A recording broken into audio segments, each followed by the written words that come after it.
Challenges of rocket launch in United Arab Emirates.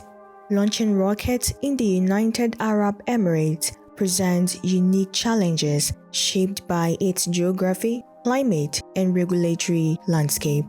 First, the desert's climate is a major concern. Extremely high temperatures and sandstorms can disrupt launch operations, damage sensitive equipment, and limit launch windows. Maintaining thermal stability for rocket and electronics in such heat requires advanced cooling and protective systems. Second, the geographical location of the UAE is not ideal for certain launch trajectories. Unlike equatorial regions that benefit from the Earth's rotational speed, the UAE's latitude does not provide the same boost for eastward launches, which are the most fuel efficient. This limits payload capacity and increases cost. Third, airspace restrictions pose logistical hurdles. The UAE's busy commercial aviation corridors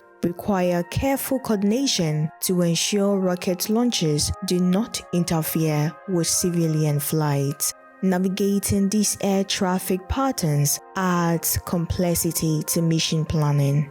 Fourth, technological infrastructure and local expertise are still developing. While the UAE has made impressive strides with the Mohammed bin Rashid Space Center and missions like the Hope probe, the country still relies on international partnerships for launch vehicles and deep space tracking. Finally, environmental concerns are emerging. As the UAE pushes into space, there is increasing pressure to ensure rocket emissions and potential debris do not harm local ecosystems or contribute to global pollution. Despite these challenges, the UAE remains committed to becoming a key player in the global space industry, investing in innovation, education, and international collaboration to overcome these obstacles. Thanks for watching.